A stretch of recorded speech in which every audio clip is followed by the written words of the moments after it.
అసలు ఆషాఢ మాసంలోనే ఈ గోరింటాకు ఎందుకు పెట్టుకుంటారో తెలుసా? దానికి ఒక చిన్న స్టోరీ ఉంది, నేను చెప్తా వినండి. గౌరీదేవి తన చిన్నప్పుడు తన స్నేహితులతో కలిసి ఆడుకుంటూ ఉండగా తన రజస్వల అవుతుందంట. ఆ టైంలో గౌరీదేవి యొక్క రక్తపు చుక్క నేలను తాకగానే ఒక మొక్క పుడుతుంది. ఆ వింతని చూసిన గౌరీదేవి యొక్క స్నేహితులు పరిగెత్తుకుంటూ వెళ్ళి గౌరీదేవి యొక్క తండ్రి పర్వతరాజుకి ఈ విషయం చెప్తారు. పర్వతరాజు సతీ సమూహంగా వచ్చి ఆ మొక్కను చూసేసరికి ఆ మొక్క పెరిగి పెద్దదవుతుంది. అప్పుడు ఆ చెట్టు వాళ్ళతో ఇలా అంది: పార్వతీదేవి రుద్రాంశతో జన్మించాను, నా వల్ల ఆ లోకానికి ఏదైనా ఉపయోగం ఉందా అని అడుగుతుంది.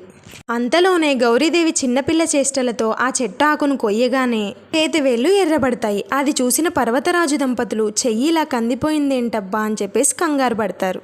ఇంతలో గౌరీదేవి తనకి ఎలాంటి హాని జరగలేదని చెప్తూ ఈ రంగు చాలా బాగుంది అని చెప్తుంది. అప్పటి నుంచి స్త్రీలకి సౌభాగ్య చిహ్నంగా ఈ గోరింటాకు ఉంటుంది అని చెప్పేసి వరం ఇస్తారంట. అప్పటి నుంచి స్త్రీలకి గోరింటాకు మీద ఇష్టం పెరిగిపోయింది.